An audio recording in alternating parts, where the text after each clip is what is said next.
Hey guys, Geno Zero, how you doing? I hope all is well in YouTube land, whatever part of the world that you are in. My little project for today is going to be to clean up this little, some people call it a Dutch oven, some people call it a camp oven. It's a cast iron little cooking oven. This one's 10-inch.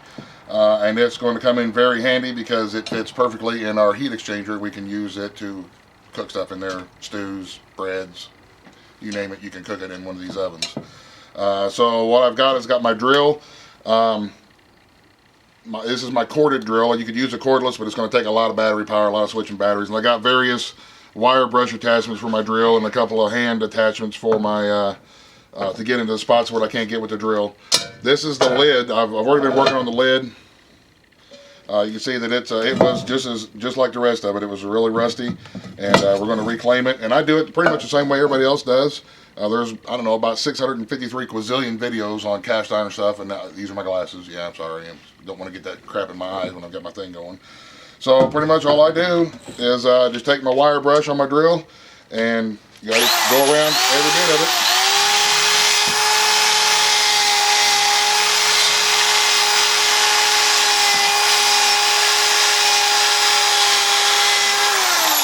Just go around every bit of it like that until I get down to the metal right here.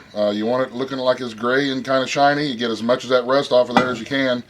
And I start at the top and go work my way down to the bottom. As you can see, I started with the lid, and I will get this whole oven looking like the lid part here just by using my wire brush and my brushes and stuff. And it'll take a little bit of time, but you know, it's going to totally be worth it because these things can run anywhere from, you know, 40 to 100 bucks depending on what kind it is and where you get it from. So this first step is just taking my wire brushes and my drill attachments and stuff and just cleaning it off, starting it inside and out. I'm going to do the inside and the outside from top to bottom with these wire brushes to get it good and clean.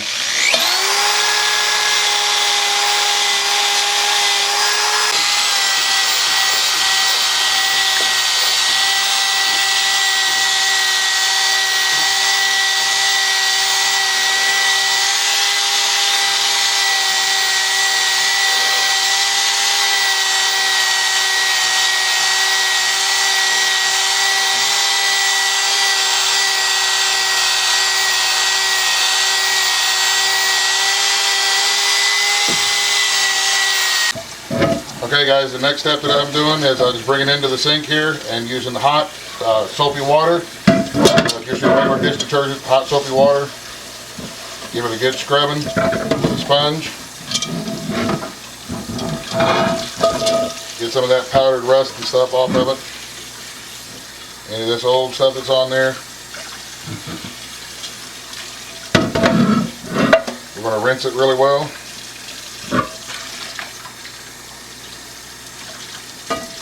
And then we are going to hand dry it with a towel. So as soon as I get the rest of this washed, then I'm going to get a towel and I'm going to dry it all off real good to make sure there's no moisture left on it. Washing and drying is the next step. And then we'll go from there, I guess. We get a towel and dry this off and we'll go back in a little bit. Okay guys, now we've had it dried. It's clean and dry, and what we're going to do now is we're going to start the seasoning process.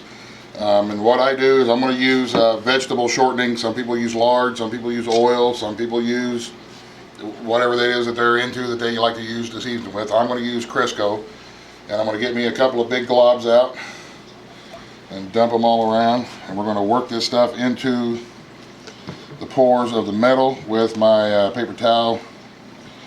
Like this. We're going to cake it on there really good, and I want to, since this is down to bare metal now, I really want to put a thick coat on this iron. And then we're going to cake it all real thick, about like that, and then we're going to put it into a hot fire. And what that'll do is that'll help the fat that is in this shortening. It will help it to carbonize, and when it turns into carbon, that's where you get your black, slick, shiny surface. Is from the carbon that from where it got really hot and stuff. But we'll see that when it gets done. We're going to just coat the whole thing in a nice thick layer of this shortening, this vegetable fat.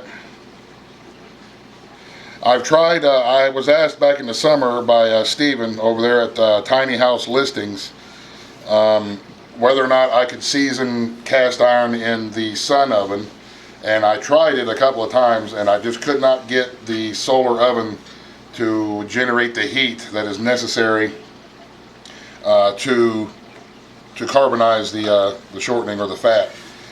I tried, Steven, but I couldn't get it hot enough. It needs to be really, really hot. I know people who do it in their oven, in their kitchens, and they've got them set on like 450, 500 degrees to get that really, really hot, because it needs to get really hot in order for it to carbonize. We're just going to take ours out here in a little bit once we get through putting this coating on, and we're going to throw it in the heat exchange burn barrel out there and let it do its thing out there.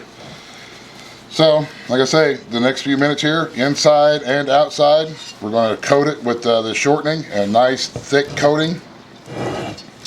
And that's what we're doing. So, we will see you guys whenever I get it all coated and we head outside to toss it in the fire, because I don't want to bore the crap out of everybody. Just sitting here rubbing Crisco on my oven. I know that sounded bad, but you know, it is what it is. Alright guys, so we got our camp oven here. We're just going to set it right into the fire there, right on top of the coals, and let it get as hot as we can. I'm going to set the lid over to the side and do the same thing. And we're just going to let that start baking onto the sides and everything, getting it as hot as we can. And it'll get really, really hot, and it'll smoke, man. It'll smoke like the dickens. You'll see a bunch of smoke rolling off of it, and that's what you want to see, because when it starts smoking like that, that means it's carbonizing, and that's what'll give you your slick black thing. This is what they would call, I guess, a pre-season. You can season it like this, and it'll be a little bit less sticky when you're trying to cook stuff in it. But in my opinion, there's really no better way to season cast iron skillets, pans, whatever, than just use them. The more you use them, the better they get. The only time that I will wash this with soapy water like I just did is right now, right before they're seasoned. From now on, this will may get a little bit of water, but just a little bit of a scrub brush, and scrub it out and then immediately dry it to clean it. So you can see that it's starting to smoke. That's what we want to see. So now we'll sit here and we'll wait until that stops smoking. When it stops smoking, then it's done with this doing the carbon thing, and we'll pull it out and see what it looks like, and it'll be ready for us to start using. The very first thing we'll cook in here is, I don't know what, but we'll figure something out and we'll use it, and we'll make another video about that. So give me a second here to get this thing good and hot and carbon, and we'll pull it out here in a little bit and take a look at it. Okay guys, something too that if you're doing it on a fire like I am, if it bursts into flames like that, it's okay. Let it burn. Just let it burn itself out. Don't pull it off. That's a good thing. You want it to burn all that oil and all that fat off. That's what's going to lead to your slick bottom carbon. So I was going to leave it there and let it burn itself out, and it may take a few minutes, but it's not going to go anywhere, and it's not a bad thing. So just let it burn itself off, and you can see it's already starting to burn itself out, and that's what we want to see.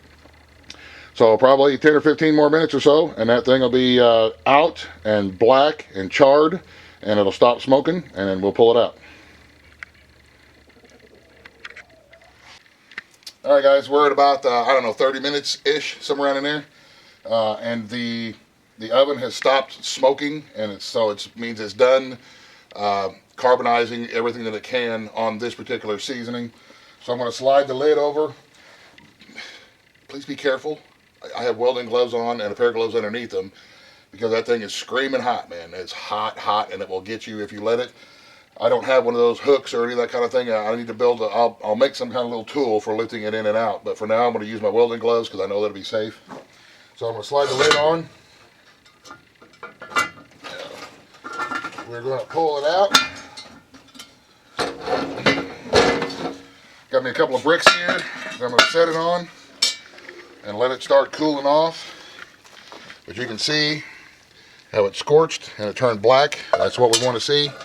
Here in a little bit, once this gets cool enough, we'll just take a brush and wire brush it out and get some of that ash and stuff off of there, and we will be good to go. That'll be what they call, I guess, the pre-season. So that's the only thing left is to let it cool off and then kind of brush it out a little bit and then start using it, because using it is going to be actually the best way to season it and keep it seasoned. So there you go. I hope that helps. That's how I reclaim or refurbish cast iron. Like I said, there's lots of different ways to do it.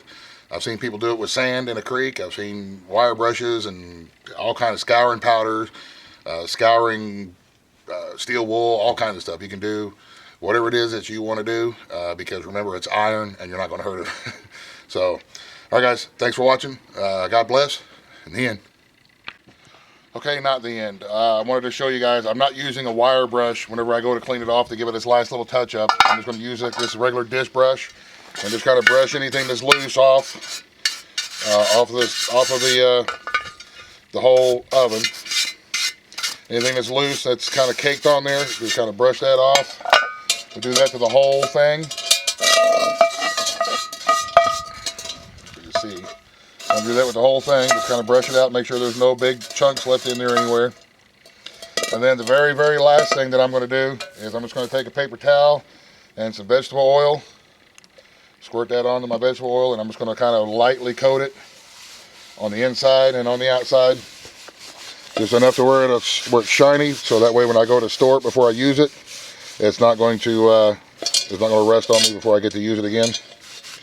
Just a light coating of vegetable oil, and that also helps clean some more of that stuff off. You can keep rubbing your paper towel across the bottom and around the inside of it until you don't have any more of that.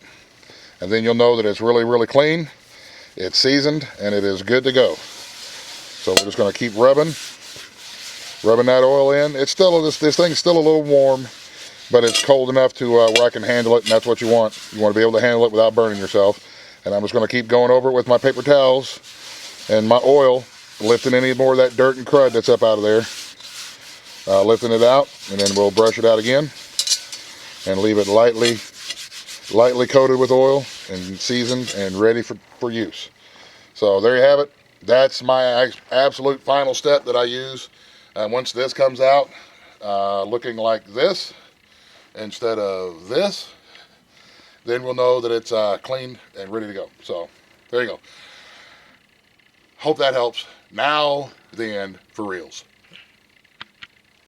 Buzz, the end.